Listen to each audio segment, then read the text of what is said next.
thanks for clicking on the channel. As a new creator, every like and subscribe goes a long way in supporting the future of these videos, so I appreciate you being here. Today, we're breaking down the latest Tate and PBD interview, but we're doing it differently. We're moving past the headlines to give you an in-depth analysis, while stopping to roast PBD and Adam Sosnick whenever they lose the plot. Stick around for the full breakdown and the comedy.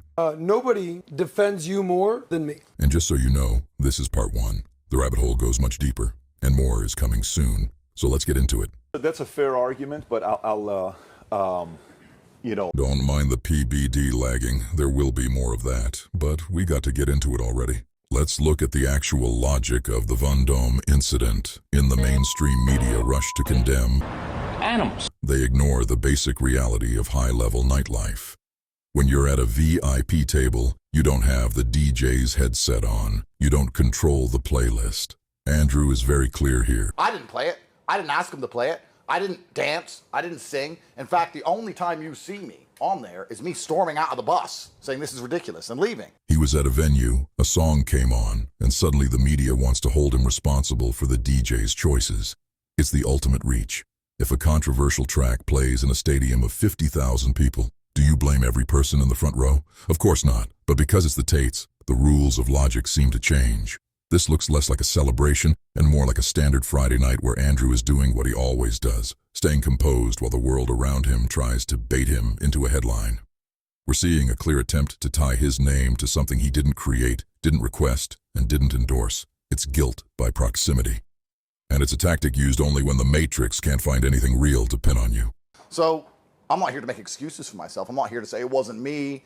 I'm not here to, blame someone else. But it is kind of ridiculous. It does feel a bit unfair that I'm standing in a nightclub. A song comes on that I did not request. A song comes on that I do not dance to. I do not repeat the lyrics to. I just stand there. And then they want to attribute somehow the song playing to me and it all being my fault. that's a fair argument, but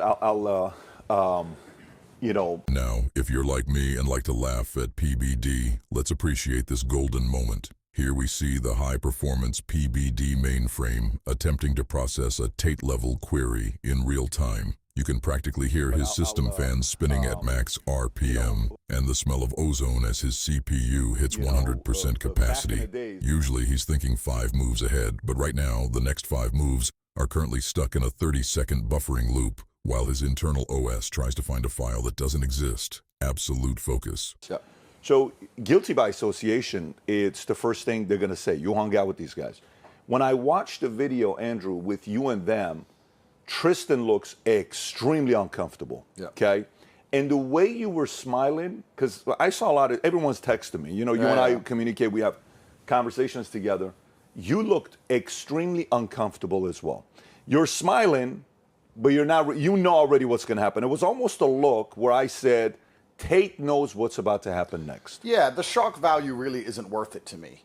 I mean, I've said some shocking things and people will believe my brand is built on shock value, but I think they're at least shocking opinions. I like to think that I'm sitting there saying, this is my opinion, you may find it shocking, but this is what I truly believe. These are my worldviews, and perhaps there's a lot of people who agree with me, disagree with me, but to just shock and offend purely for the purpose of shocking and offending, I think that that's something that has plagued the internet for a while, but it's getting worse and worse. And you notice it across the entire streaming world because people are struggling to get any kind of views or shake people out of apathy. I don't think that any of them are deeply anti-Semitic genuinely, and I don't think that any of them really thought it through.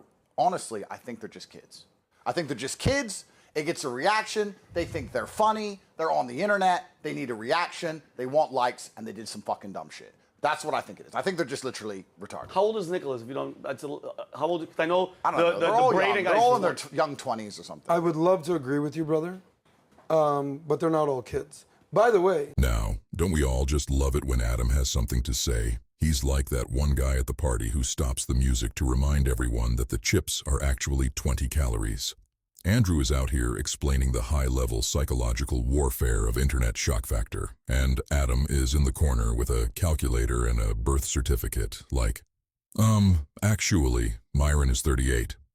We get it, Adam. You know how to use Wikipedia, but Andrew isn't talking about biological age. He's talking about the energy. While Adam is busy being the fun police and checking IDs, Andrew is the only one in the room who understands that kids is a mindset.